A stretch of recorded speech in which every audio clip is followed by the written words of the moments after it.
La Resortera.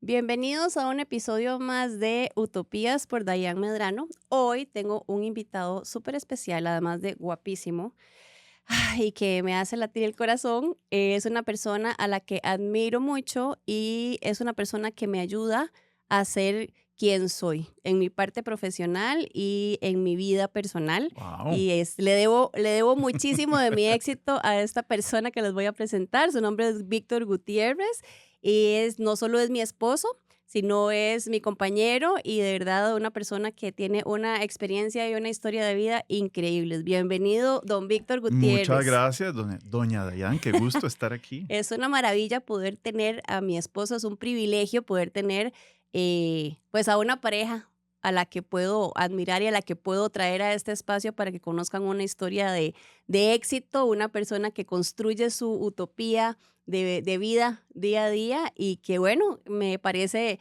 que ha sido y es el CEO de su propia vida. Así que bienvenido, mi amor, y muchas gracias Muchas gracias, por darnos muchas tu espacio, gracias. porque yo sé, no lo crean, no es tan fácil tenerlo aquí. Víctor tiene una posición de director global de supply chain en la Coca-Cola Company y por esta posición siempre está viajando. Entonces, el tenerlo acá de verdad que o sea, es un milagro y una gran alegría. Pero además de todo esto que les cuento, yo tengo 17 años de conocer a Víctor. Nos 17 conocimos y contando.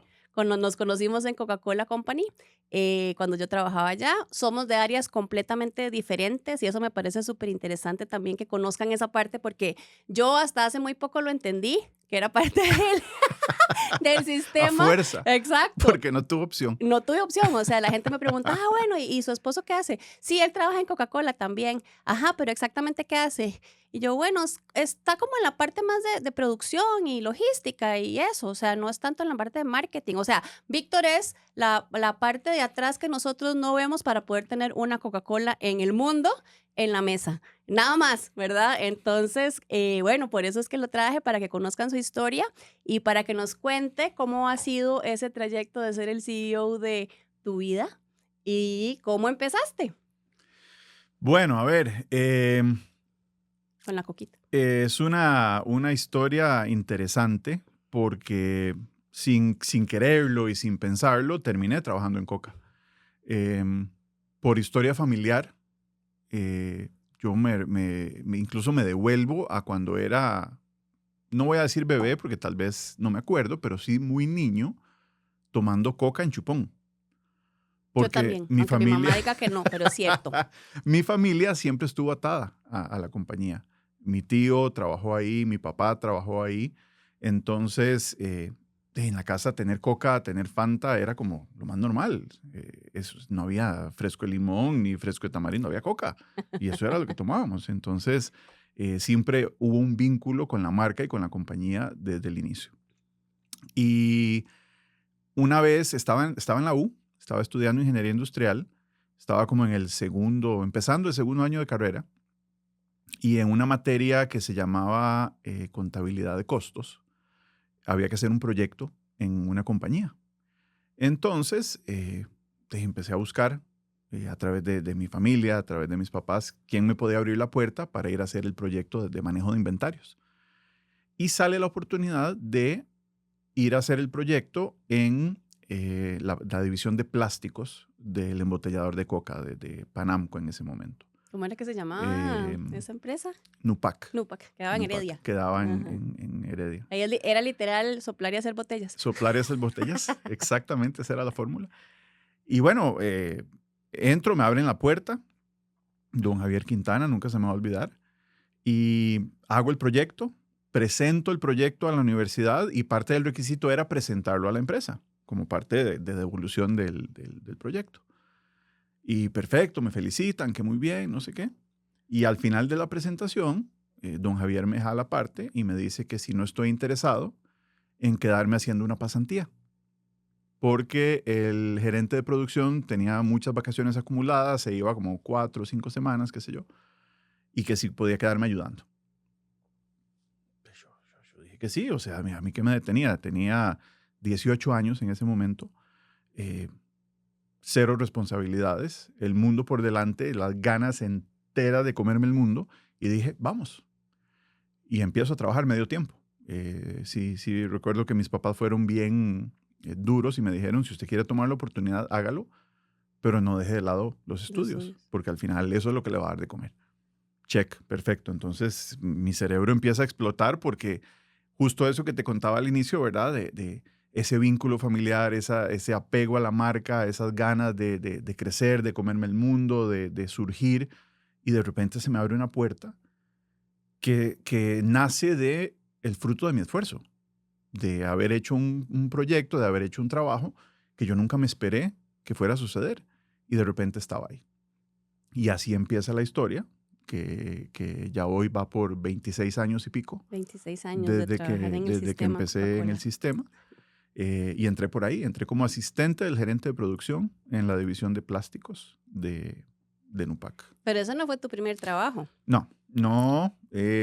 Yo creo que ese tema ese pica pica de la plata, de querer salir adelante, de querer surgir, como que siempre ha estado en mí.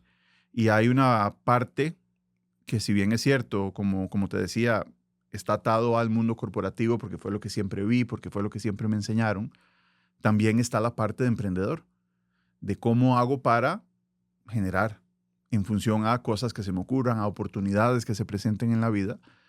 Y yo vivía en barrio Don Bosco, exactamente a los 100 metros de la funeraria del Recuerdo.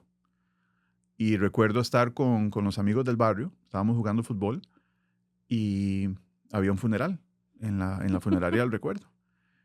Y empiezan a parquearse carros. El parqueo era muy pequeño, se empiezan a parquear en la acera y nos vamos 3 y decidimos que, guachimanes, vamos a cuidar carros. Y nos fuimos a cuidar carros y estábamos ahí toda la tarde sentados en la acera. Cada vez que llegaba un carro, señor, se lo cuido, señora, se lo cuido. Y cuando salían, te daban la monedita. 100 colones, 50 colones. Y después agarrábamos esa plata y nos íbamos todos a la pulpería. Misteriosamente terminábamos comprando coca en bolsa y nos la tomábamos ahí con una pajilla. Y entonces eso se volvió como una costumbre bonita en el barrio, de que estábamos ahí jugando y si veíamos la oportunidad íbamos Iban a trabajar. Íbamos a trabajar, a producir. A producir. Y eso tenía, no sé, 10 años, 11 años, una cosa así, o sea. Y yo creo que desde ahí nace esa necesidad, esas ganas de querer producir, de querer hacer algo de mi vida, de la manera que fuera, siempre y cuando fuera honrada, siempre y cuando fuera a través del esfuerzo. Pero ahí se me despertó ese gusanito de yo quiero hacer algo de mi vida y quiero valerme por mí mismo. Y ahí empezó. Así que... Bueno, y en Coca son 26 años, pero no necesariamente han sido 26 años seguidos, y eso es algo muy interesante de la historia de tu carrera y de tu vida, ¿verdad? Porque has tenido pausas dentro de esta construcción de tu utopía de vida o de ser el CEO de tu vida, en donde estableces tu visión estratégica, porque si hay alguien que es estructurado es este señor, como buen ingeniero industrial, estructurado, metódico, analítico. Has estado o has tenido oportunidades de ver la compañía desde la acera de enfrente, de probar otras oportunidades muy buenas que te han salido, pero curiosamente regresas a casa. Ese yo creo que una de las cosas que más me ha motivado en mi carrera es el no tener miedo a probar, a intentar, a tomar riesgos. Yo creo que a lo largo de mi vida tomar riesgos calculados, eso sí, ha sido algo que me ha caracterizado mucho. Y cuando acompaño eso de la mano con esas ganas de crecer, esas ganas de comerme el mundo desde que era muy pequeño, empieza mi carrera en Coca, como les contaba ahora, a 18 años en Panamco, a los 19 entro a Coca-Cola Company y me quedo 8 años en la compañía en distintos roles dentro del área de manufactura y de supply chain, hasta el punto que llego a tener un rol de coordinación regional de 3 módulos siempre relacionados al área de producción, manufactura, compras y manejo de master data. Muy sistémico, una parte muy de sistemas. Y en medio de eso surge una oportunidad completamente inesperada de una compañía alemana que viene a establecerse en Costa Rica, una compañía que se llama Hellman Worldwide Logistics, y vienen a hacer un Shared Service Center, que por ahí del 2007 estaban súper de moda, los centros de servicio compartidos. Yo ya 8 años tenía en la compañía, ya me picaba esas ganas de hacer algo diferente, siempre enamorado de la compañía, siempre enamorado del ambiente que se genera ahí adentro. Pero yo quería más, yo sentía que estaba listo para más y que necesitaba más y que tal vez mi trayectoria estaba siendo muy lenta dentro de la compañía. Y mi currículum llega a manos de una reclutadora, me llaman a una entrevista para una posición de gerente general del Centro de Servicios Compartidos. Yo en ese momento tenía 28 años, voy a la entrevista, ya para ese momento había acumulado dentro de Coca experiencia en finanzas, experiencia en producción, experiencia en compras, en planeamiento estratégico. Y siendo un centro de servicios compartidos para una compañía de logística, Claro. todo ese background pues funcionaba muy bien para lo que ellos estaban buscando y me ofrecen la posición de gerente general. Con un proyecto lindísimo que consistía desde ir a buscar el espacio para construir la oficina, crear todos los procesos de la empresa, reclutar a toda la gente, una organización que terminó siendo de 200 personas, hacerla desde cero. ¿Cuándo yo en mi vida iba a tener el chance de hacer algo así en Coca, por ejemplo? Posiblemente nunca. Muy poco probable. Y me tiré. Dije que sí, acepté. Era un crecimiento profesional brutal. Era un crecimiento económico brutal. Para mí, 28 años, y yo dije, voy. Y estuve 2 años en esa empresa. Aprendizajes increíbles desde el manejo de gente, que posiblemente fue la parte más enriquecedora, para decirlo bonito, la parte más dura de cualquiera de estas posiciones es administrar el talento. ¿Cómo haces para que la gente se enganche con la misión de la compañía, con los objetivos que están establecidos, pero también con vos como líder? Porque Claro. yo creo que una de las cosas más difíciles de esa posición en particular es que se vuelve una posición muy sola. Es una silla muy solitaria. Porque al final tenés que tomar decisiones a veces buenas, a veces no tan buenas, muchas veces muy difíciles y muchas veces que van en contra de lo que se puede interpretar como bienestar para la población general. Porque a veces tienes que recortar personal, tienes que recortar presupuesto y eso te hace impopular dentro de una organización. Y cuando uno está debajo de esa posición, siempre ve para arriba y critica. Y dice, es que esto no saben, esto no entienden, pero basta que uno esté ahí para que se dé cuenta que el libro es más grande, que el horizonte es más amplio y que hay que tomar decisiones. Sí, que uno ve el bosque y ¿verdad? Exacto. Cuando tenés enfrente solo un par de árboles es más Como sencillo. dice mi esposa, es la visión Waze. Waze lo ve desde arriba y ve absolutamente todo el mapa mientras uno va por una calle y cree que ese es el camino y cree que esa es la manera. Esposa es un genio. Sí, está sola esa manera. Entonces, estoy en la compañía 2 años y por cosas de la vida, siempre mantuve contacto con la gente de Coca. Siempre dejé un pie adentro por toda esa historia que te contaba, el tema familiar, el tema profesional, y me ofrecen volver. Y regreso a Coca. Ahí fue donde nos conocimos, en mi segunda vuelta en Coca. Y ahí se desata un desarrollo profesional, yo te diría que exponencial en mi carrera, por todo lo que pude construir fuera de Coca, en esa posición en Hellman, que me permitió llegar a Coca con una visión totalmente distinta, con una compañía más pequeña, con menos recursos, donde tenés que reinventarte todos los días porque ya el presupuesto no era el presupuesto que tenías en Coca, es muy diferente.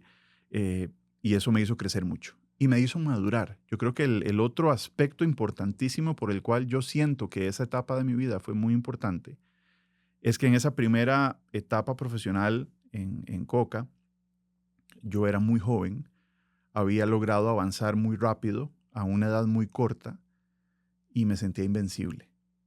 Y yo era difícil a nivel de personalidad. Jamás. Te lo prometo, te lo juro. Jamás. Sí, como cuando me enojo en la casa, igual. Casi nunca se enoja y es un pan de Dios. Él es el santo en la casa en realidad. Pero era muy intolerante. Yo creo que en esencia soy intolerante y lo sigo siendo, pero he aprendido a modularlo. Y fue esa etapa la que me enseñó. La retroalimentación que siempre recibía era que tenía que dar chance a que el entorno manejara su ritmo, a que las cosas se acomodaran en función a lo que toda la organización necesitaba y no a la velocidad, no al ritmo y no al paso que yo quería o que yo demandaba. Y cuando las cosas no se hacían al ritmo o al paso que yo quería, no solo me frustraba, era físicamente Te notable enojabas. que estaba molesto, que estaba incómodo, que así no era y generaba muchos anticuerpos. Jamás. Entonces, ese regreso a Coca, tuve que hacer 7 entrevistas. Eso nunca me lo habías contado. Ya ves. 7 entrevistas. 7 entrevistas porque yo creo que nadie dudaba de mi talento y de mi capacidad profesional, pero dudaban extremadamente en mi capacidad de trabajar en equipo. Porque era militar, Bueno, vean, o sea, era de verdad, Hitler, era... este hombre vive conmigo, bueno, cuando no está fuera del país. Y yo no sabía de esa parte. Siempre pensé, porque él es un excelente líder y es una persona que creo que tu equipo te quiere muchísimo, tiene un equipo global y logra manejar muy bien, creo que la comunicación, el trabajo en equipo, jamás me imaginé que ese fuera el principio de mi propio esposo, ¿verdad? Que en esta etapa pues, de su carrera profesional, eso no lo Sí. sabía. Entonces me costó mucho volver. No porque no quisiera, tenía todas las ganas, sentía que podía hacer 1000 veces más de lo que había hecho, pero la gente no me quería. Porque era duro, porque era jodido, porque era demasiado directo, abierto y no tenía filtro, cero político, todo lo contrario a lo que soy hoy. Se Y, aprende, y eso porque fue. es un máster en eso.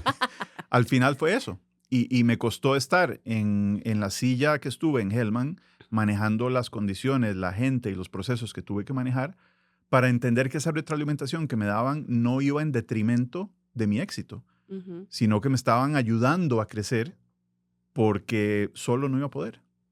Y ese es, yo creo que el aprendizaje que me llevo después de estos 20, casi 7 años de carrera, es que uno en esto no puede solo. Llámese el trabajo, llámese la vida, llámese en la casa, en todo. Al final somos seres sociales, a veces no quisiera, pero lo somos. Y Pero toca. necesitamos ayuda, necesitamos conexiones, necesitamos contactos. Y no es solo por lograr un objetivo, es que eso te ayuda a crecer. Y si vos creces, estás en la capacidad de hacer que otros crezcan también, especialmente cuando estás en un mundo corporativo donde tenés equipos a cargo. Y una parte muy importante de tu trabajo es desarrollar talento. Bueno, y qué importante eso que estás diciendo, porque aunque yo no sabía eso del nivel de intolerancia, ¿verdad? Porque de verdad que yo, desde donde yo lo conozco laboralmente, siempre ha sido una persona muy querida. ¿Quién me hubiera dicho? Pero, Con vos era muy suavecito, es diferente. también, Sí, sí, sí. también, también, tenía ventaja competitiva ahí. Pero, o sea, todo esto pasa en un contexto como muy, dentro de todo muy local, ¿verdad? Y muy dentro aunque son compañías multinacionales, ¿verdad? Tal vez en ese momento el manejo cultural y el manejo Sí. de las habilidades que has tenido que aprender para poder manejar a hombres y mujeres hoy en día que tenés una posición global que ves a cuántas personas, o sea, ¿cuántos países ves? Eh, tenemos operación en 18 países Ok, y abastecemos a todos los países del mundo, más de imagínense. 200 países. Ok, ¿y cuánta gente? ¿Con cuánta gente? Mi equipo total son 200 personas. Ok, perfecto. ¿Cómo haces, verdad? Porque es difícil, ¿verdad? Y el que me oye las lágrimas en las noches. Es difícil manejar un equipo local, digamos, a mí que me pasa que somos todos de que somos todos costarricenses, Ujú, que, ujú. ¿verdad? Y es complicado. ¿Cómo haces para bueno, primero, desde ser costarricense, ¿verdad? Porque al final en las multinacionales pesa el hecho de donde uno Sí. venga, ¿verdad? Diga lo que pasa es que como parece gringuillo ahí le ayuda el Ah, bueno, aspecto, digo. hasta que abre la boca. Pero, exacto, exacto. Pero digo, o sea, es como, al final es un costarricense, ¿verdad? De este país de allá, del tercer mundo, ¿verdad? Tiene un puesto de director global, de nuevo, de supply chain, viendo todas las operaciones encargadas de que vamos a ver, el producto base o las fórmulas, como se llama Coca-Cola, lleguen a tiempo y en forma. manera y en forma, exacto, para poder tener los productos en la mesa. Entonces, no es cualquier puesto, ¿verdad? Y viene desde un costarricense, latinoamericano, que tiene que ir a dar órdenes y liderar a gente de países mucho más desarrollados, digámoslo así, que nunca te he preguntado esto, si eso de alguna manera, yo creo que por tu personalidad no, pero acabo de descubrir alguna otra cosa. ¿Cómo haces para manejar, o tal vez no sea por la nacionalidad, ¿verdad? Pero no va a ser porque seas hombre, o sea, ¿cuáles han sido los obstáculos a nivel cultural que te has encontrado a la hora de manejar a tanta gente, ¿verdad? Y de nuevo, lidiar no solo, porque esto es muy importante, no es que solo lidias con tu equipo, es No. que lidias con las unidades de negocio de Ujú. todos esos países a los que hay que suplirles la materia prima. Entonces, ¿cuáles han sido las anécdotas y los aprendizajes más importantes con respecto a eso? Porque no es fácil. No es fácil, pero creo que todo comienza por tu modelo mental. Yo, sin duda alguna, le debo quién soy a mi familia, a mi mamá, a mi papá, a mis tíos, a mis tías, que me formaron en la persona que soy. Y gracias a Dios tuve la oportunidad de que ellos siempre fueron muy abiertos, me dieron miles de oportunidades, me apoyaron. Y yo lo veo desde la cosa más sencilla que trato mucho de replicar con nuestras hijas, que es ese refuerzo positivo de que sí pueden, de que no hay límite, de que eh, tienen al alcance su mundo todo lo que quieran, porque no hay límite. Y yo fui criado en ese entorno, De que sos capaz de de que soy absolutamente todo lo que súper puedes. inteligente, de que soy súper capaz, Además, súper guapo. macho guapo, como me dice mi mamá. O sea, En la familia le decimos macho guapo porque es el macho guapo de la mamá. pero no creas, y lo decimos en broma, pero esas Claro, cosas, cuando claro, son sos muy un niño y importantes. estás Ujú. creciendo, te forman personalidad, te forman carácter y sobre todo te forman el creer que podés. Y la seguridad, Es ¿verdad? total, Que es es total. vital. Y uno puede tener sus miles de ataques cuando está preparando una presentación, cuando tiene que ir a dar un discurso, cuando tiene que viajar al mundo para ir a construir un plan de negocio, para ir a construir una estrategia. Uno siempre va asustado y uno siempre dice, puta, voy a poder, no voy a poder, seré capaz, no seré capaz. Pero ese clic se da cuando estás ahí y entras a operar y esos miedos desaparecen, esas inseguridades no existen porque traes todo ese bagaje de Positivo. influencia positiva Ujú. que te hace creer y pensar que sí podés. Entonces, yo creo que esa fue la base para poder construir la persona primero que soy y después el profesional que soy. Y después a eso le suma las experiencias profesionales, que yo creo que una de las cosas que yo podría recomendarle a cualquier persona, si tienen la posibilidad de viajar, si tienen la posibilidad de vivir fuera de su país, háganlo. Porque uno lo único que hace es construir mundo, construir cultura, construir entendimiento. Y yo no hubiera sido capaz de hacer las cosas que hago hoy si no hubiera tenido el chance. Tuve la oportunidad de vivir en Miami un tiempo, tuve la oportunidad de vivir en Chile un tiempo. Y mientras estaba ahí, fue muy difícil, porque el choque cultural, aún siendo todo América, digamos, fue muy fuerte. Fue muy fuerte. Me acuerdo que en Chile me decían, es que ustedes los centroamericanos no entienden la manera en que nosotros operamos. Y Bueno, a eso me refería. bueno, y yo Porque cada fácil vez no que me debe decían ser. eso, estábamos yo fui gerente general de la operación de concentrados en Chile. Y cada vez que teníamos la reunión de staff, una vez por semana, y estábamos discutiendo temas operativos, temas financieros, que el P&L, qué sé yo, cuando yo entraba en ese calor o en esa manera directa de mi esencia y empezaba a dirigir, porque ahora que dijiste dar órdenes, yo no creo que vaya por ahí, es dirigir La con dirección. sentido y con Ujú, estrategia ujú. y con números. Las cosas a veces parecían muy locas. ¿Por qué? Porque ya yo lo había visualizado, ya lo veía y ya tenía una noción de por dónde debíamos ir. Y yo asumí que todos tenían la misma madurez, el mismo entendimiento del negocio y que podían seguirme en ese paso. Y me empezaron a decir que no, que yo como centroamericano no entendía la cultura, no entendía la manera, centroamericano. O sea, que a mí ¿Qué se me ponían significa? de este tamaño ¿Qué y yo quería, no significa eso? sé, yo lo único que quería era matar a todos los que estaban ahí. Yo decía, madre, pero ¿qué es esta falta de todo? Pero es eso, ¿verdad? O sea, Sí. Yo llegué con una manera muy directa, muy fuerte, era un tiempo de crisis en la compañía, había que poner mano dura, había que hacer muchas cosas y yo reconozco hoy que mi manera no fue la mejor y gracias a la retroalimentación que me dieron lo pude entender. Pero si no hubiera tenido esas experiencias, tampoco me hubiera servido para desarrollar las habilidades, lo que le llamo yo, y siempre te digo, jugar el juego. En estas compañías y en el mundo corporativo hay que saber jugar el juego. Ujú, Tenés que entender que es una compañía que existe para hacer plata, ujú.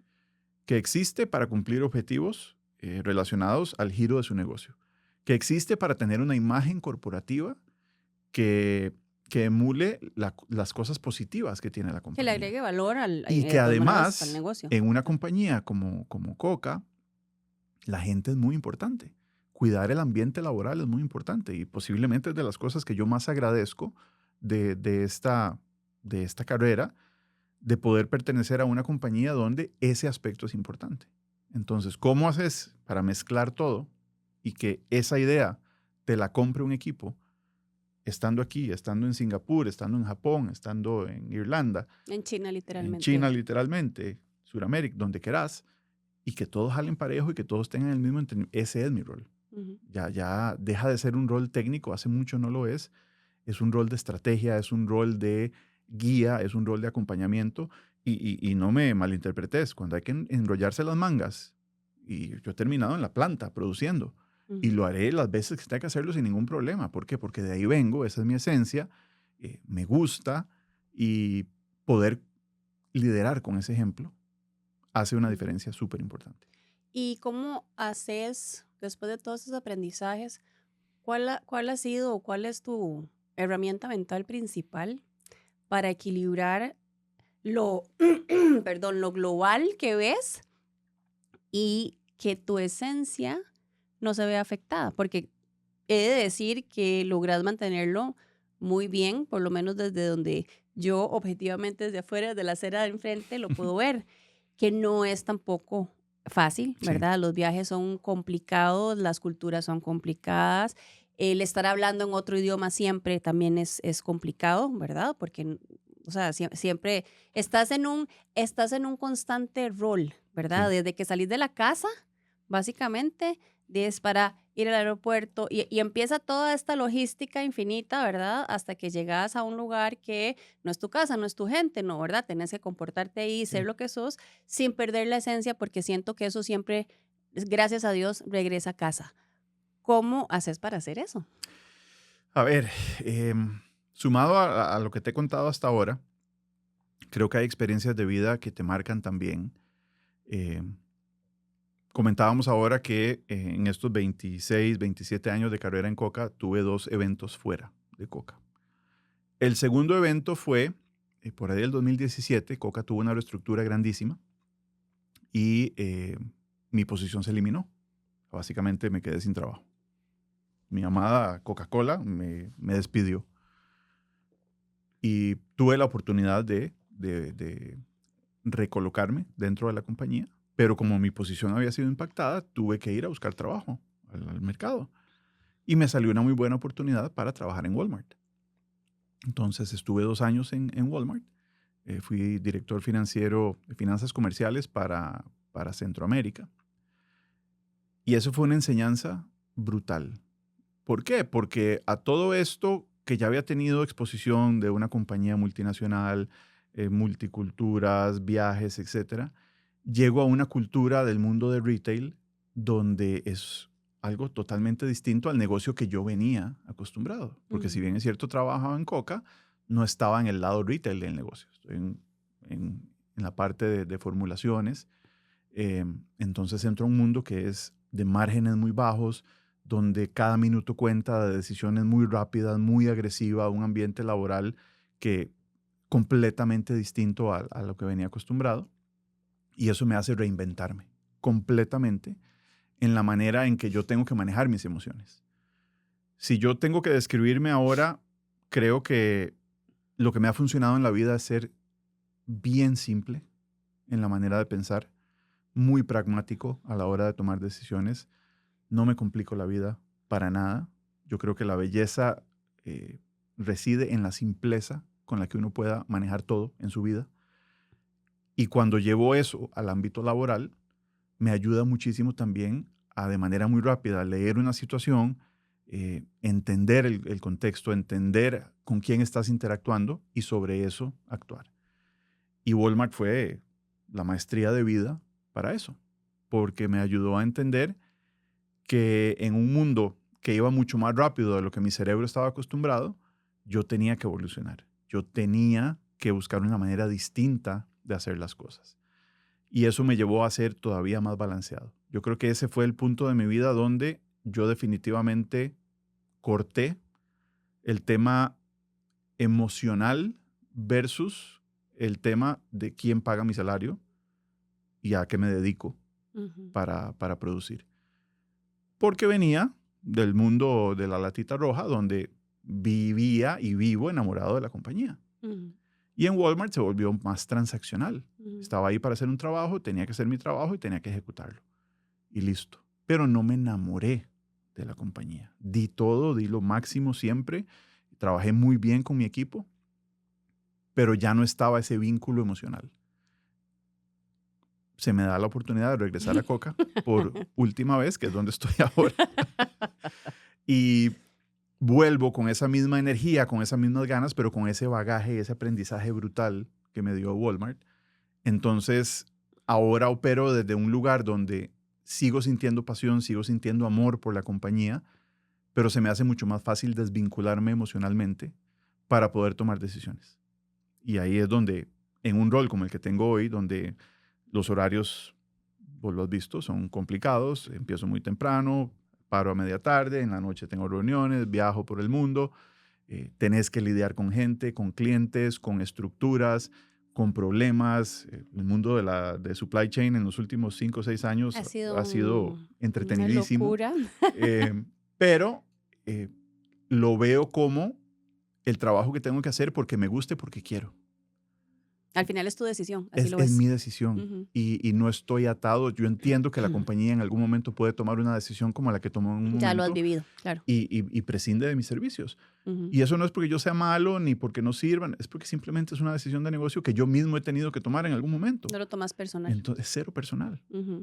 Y también trato de que el ambiente de trabajo sea cálido, de que la gente se sienta cómoda, de que tenga la capacidad de expresar sus emociones y sus sentimientos para no invalidarlos, pero siempre entendiendo de que estamos en una compañía que tiene una misión, que tiene un objetivo y que ahí es donde tenemos que enfocarnos. ¿Cuál es, si tuvieras que decir una de las cosas que aprendiste con respecto a eso que estás diciendo, de que la gente a veces se lo toma muy emocional y muy personal, hasta con uno como líder, ¿verdad? Cuando tal vez, y en eso pues somos muy parecidos, lo he aprendido de él. Sí, hay que entender que el rol de uno es en una compañía, en un negocio, por una razón de ser y que al final no podés a veces ser tan gente si eso te obstruye el tema de al rol por el que te están pagando. Entonces, ¿cuál ha sido ¿cuál ha sido la cosa que vos podés decir, pucha, o sea, esto fue la iluminación o cuando entendí este concepto fue cuando se me iluminó el cerebro de cómo debía manejar ese tema con la gente para lograr ese balance? Porque una cosa es lo que uno entiende, ¿verdad? Y otra cosa es lo que la gente ve y asume. Claro. Y en ese tratar de que la gente lo entienda, a veces uno cree que se explicó buenísimo y que la gente entendió que esto es un trabajo, que es objetivo, que nada es personal, y te das cuenta que al final no entendieron nada. ¿Te pasó? ¿Te ha pasado? Siempre, me sigue pasando. A ver, transparencia. Si lo puedo resumir en una palabra, es transparencia. Yo vengo de una escuela donde hay muchas cosas que son secretas, que son confidenciales, que no se pueden decir. Víctor es el único que sabe cuál es el secreto de Coca-Cola. Mentira. Si supiera, creo que estaría... Pero trabaja desde ese lado. Transparencia, porque al final todos somos personas. Todos tenemos sentimientos y esa típica frase de que los problemas se quedan en la casa, eso es mentira. Cuesta mucho. No, es mentira. O sea, todos vamos a llevar dentro de nuestro corazón, dentro de nuestras emociones, cualquier situación con la que estemos lidiando. Entonces, pretender que alguien se va a convertir en un robot cuando cruza la puerta de una oficina o cuando se pone unos audífonos para conectarse a una llamada, entras perdiendo. Entonces, dentro de lo que se puede, yo trato de decir lo que pienso, decir el objetivo, decir hacia dónde vamos, sin comprometer lo que no se pueda comunicar, Ujú, pero sí dando señales de hacia dónde vamos y cómo vamos. ¿Por qué? Porque al final todos tenemos una expectativa. ujú, Todos queremos estar mejor, todos queremos estar bien, todos queremos que el trabajo sea balanceado, todos queremos irnos a tiempo a la casa para estar con nuestra familia. Cada individuo tiene una razón de estar en ese trabajo y cada individuo tiene una razón de vivir su vida. Cuando vos les das el espacio de que entiendan por qué estamos haciendo lo que hacemos en el trabajo. Y yo utilizo mucho el concepto cuando tengo sesiones uno a uno con la gente, de que siempre tengan claro por qué están haciendo lo que están haciendo en la compañía. Porque si eso no se ata o no se casa con su objetivo de vida, están perdiendo el tiempo. Y se los digo con estas palabras. O sea, yo uso un ejemplo. Si vos querés ser pintor y querés vivir en Milán, querés vivir en el mundo artístico y trabajas en el área de compras de Coca-Cola, por favor explícame cómo eso se ata. ujú. Si me decís que lo estás haciendo porque estás ahorrando dinero, porque eso te va a llevar a irte a vivir a Milán, perfecto, válido. Pero tiene que tener una congruencia. Pero es cómo Ujú, lo atás, ujú, cómo lo atás. Y en el momento que vos lográs que la gente descifre qué quiere de su vida y por qué está trabajando para obtener eso en su vida, ujú, las conversaciones fluyen distinto, la energía fluye distinto y te permite ser transparente, volviendo al punto que hacía ujú, hace un momento, de decirles, ok, esto es lo que la compañía quiere, esto es tu rol dentro de lo que la compañía quiere, ujú, por acá vamos. Y ve que siempre las decisiones que tomemos tienen que ir enfocadas a eso. ujú, Y si nos empezamos a desviar, es donde vamos a empezar a tener problemas. ujú. Lo importante es que tengas claro que para allá vamos y esto es lo que tenemos que hacer. Y eso me ha ayudado a que tal vez generar un poco más de empatía, Ok. un poco más de apertura, sin perder el objetivo de lo que la empresa quiere, pero también yo trato de mantener el lado de que para mí la gente es lo que me hace exitoso a mí, Claro. es lo que nos hace exitosos a todos y la compañía es la gente. Y si logramos entender cuál es ese contrato implícito que existe entre usted viene a trabajar y la compañía le paga, atado más a cómo lo que estás haciendo se ata a tu objetivo de vida, Ujú, te genera sentido en el... ujú, completamente. Porque, a ver, yo creo que a todos nos pasa. Y estaba escuchando en la sesión anterior de una persona que contaba aquí en este micrófono que se levanta todos los días feliz y que quiere ir a trabajar. Y yo por dentro decía, "Ay, está mintiendo". O sea, hay días en que uno amanece cansado, hay días en que uno amanece sin ganas, pero al final le encontrás el sentido ujú, y atás los cabos de que esto lo estoy haciendo con un objetivo, porque quiero llegar a algo, porque voy a lograr algo o porque estoy ayudando a alguien que haga algo. Entonces lo amarras en un entorno de generarle sentido, pertenencia, sin caer en el romanticismo de que esto es lo máximo, nadie me va a tocar, todo va a ser lindo y que la ujú, compañía tiene que hacer todo por mí, porque ujú. tampoco, Sí, ¿verdad? porque ese balance tiene que Sí, existir, ¿verdad? totalmente. Excelente. Para ir cerrando, Víctor, ¿cuál es tu otra utopía? Porque la primera era yo. Aquí estoy. Y aquí estamos. Aquí estamos.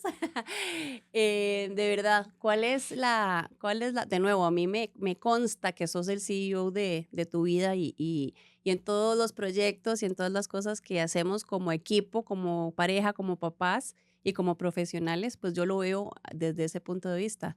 De aquí en adelante, yo sé que ya estás viendo de aquí aunque el Waze no te lo, no te lo enseñe, pero a donde te da la vista ya vos estás viendo. ¿Cuál es tu utopía de este seguimiento de seguir siendo el CEO de tu vida? Para cerrar, hacia dónde va después de esta carrera tan exitosa, después de 27 años en una compañía que cualquiera se muere por estar, porque es una experiencia maravillosa y es una compañía increíble como pocas en el mundo, es la verdad, que vende un producto que por lo menos igual, yo soy igual que Víctor, desde bebé tomaba coca en Chepón y en la casa de nosotros puede faltar hasta el agua, pero Ron y coca. Coca hay. Ron y coca hay, ¿verdad? Entonces, ¿verdad? Después porque el tema de la utopía es llegas, ¿verdad? Cualquiera dice, pucha, este mae llegó, es director global, viaja por el mundo, ¿verdad? Lo que cualquier persona definiría como el éxito. Pero mantener eso sostener esa emoción en el tiempo y entender cuál es el siguiente paso que tal vez no es en el mismo rumbo, tal vez, ¿verdad? No es dentro de una corporación, o sea, tal vez es absolutamente otra Ujú, cosa y ujú. está perfecto. ¿Cuál es esa siguiente, o sea, esa transformación de tu utopía hacia dónde vas? O tal vez no en el camino profesional, pero de todo lo que has aprendido, ¿qué es lo que al final te hace sentido Sí, para decir, llegué a mi vida utópica, además de tenerme a mí como esposa? ella tan humilde, ¿verdad? A ver, yo hoy, con las canas que empiezan a salir y la luz que se empieza a abrir aquí atrás, me devuelvo mucho a ese chiquito que cuidaba a Carlos en la funeraria del recuerdo. ¿Por qué? Porque quiero que ese chiquito se sienta orgulloso del adulto en que me convertí. Y me encanta lo que hago. La verdad que lo disfruto muchísimo. Y lo complemento con cosas que no necesariamente están atadas a la posición como tal. Em, yo tengo un trabajo, mi trabajo nocturno, así lo llamo. Formo parte de la junta directiva de la Asociación Solidarista de Coca, soy el presidente. Y esa posiblemente ha sido uno de los trabajos más que me han llenado más. ¿Por qué? Porque tengo la oportunidad de hacer que la vida de la gente sea mejor a través de herramientas que los ayudan a facilitar su vida. ¿Qué hace una asociación? Eso es un mini banco. Generas préstamos, generas convenios, administras dinero que generan excedentes para los ahorros de la gente. Entonces, darle esa oportunidad a la gente de que pueda pedir un préstamo para remodelar su casa, para estudiar, para comprarse un carro, qué sé yo. O sea, eh, y yo no me gano un peso por hacer eso, es voluntario. Y es posiblemente no, definitivamente el trabajo que me ha hecho sentir esa plenitud total de que lo que he hecho y lo que he construido, puedo empezar a darlo de vuelta por el conocimiento que he adquirido, por la experiencia que tengo eh, y ponerlo al servicio de una causa tan noble como esa, es maravilloso. Entonces, esa es mi utopía. ¿Cómo sigo construyendo en función a todas estas maravillosas bendiciones que Dios ha puesto sobre mi vida, poder devolver, poder enseñarle a la gente, poder dejar un legado, poder asegurar de que lo que yo viví alguien más lo pueda vivir?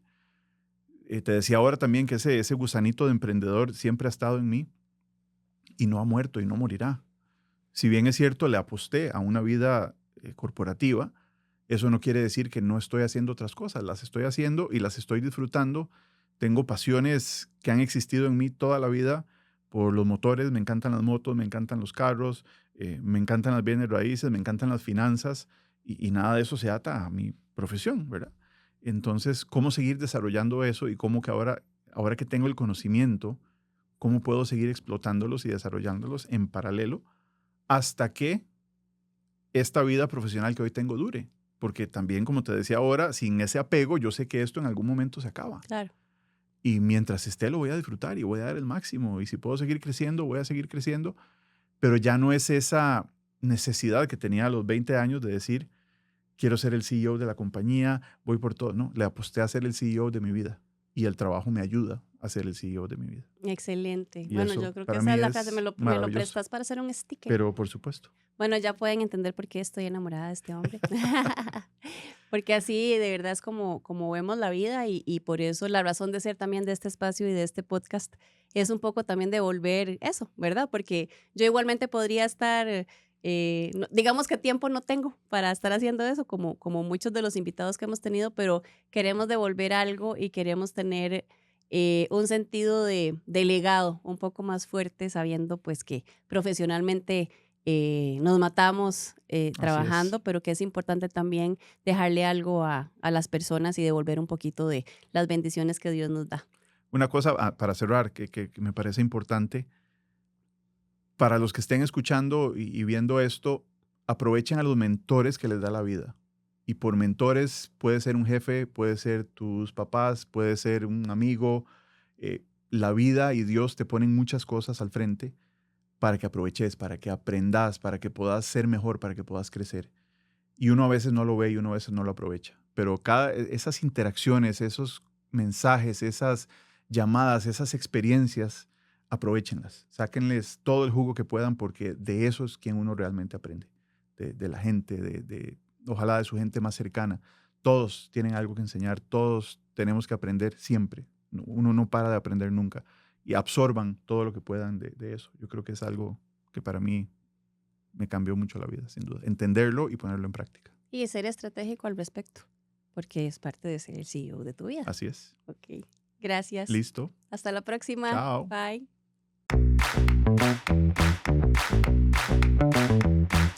Bueno, aunque no lo crean, en este podcast con Víctor Gutiérrez, que es mi esposo y que es con la persona que comparto todas las cosas de mi vida, aprendí muchísimo y vi cosas de él en su ámbito profesional y personal que no conocía. Así que es no solo demasiado valioso el conocer de mi esposo cosas que no conocía, sino el aprendizaje de todas las cosas que él ha tenido que autogestionarse para poder llegar a ser la persona que es hoy en día, tanto personal como profesionalmente. Yo nunca me imaginé que Víctor hubiese en algún momento tenido un problema de conducta, por decirlo de alguna manera, porque hoy en día es una persona muy práctica, que no que no se vincula con cosas que no le generan paz, y aprendo muchísimo de él, ¿verdad? Pero esta enseñanza hacia mi utopía es, se vale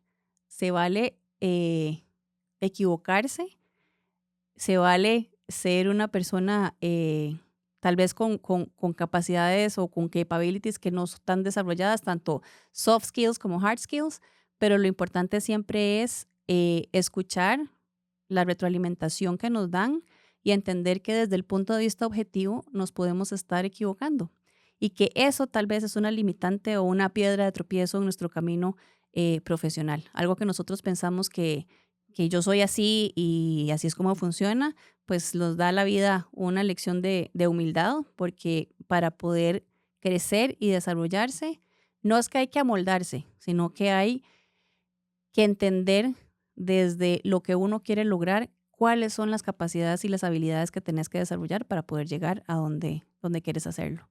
Así que, bueno, me encantó. Obviamente es mi esposo. Espero que les haya gustado muchísimo su historia y nos vemos en la próxima.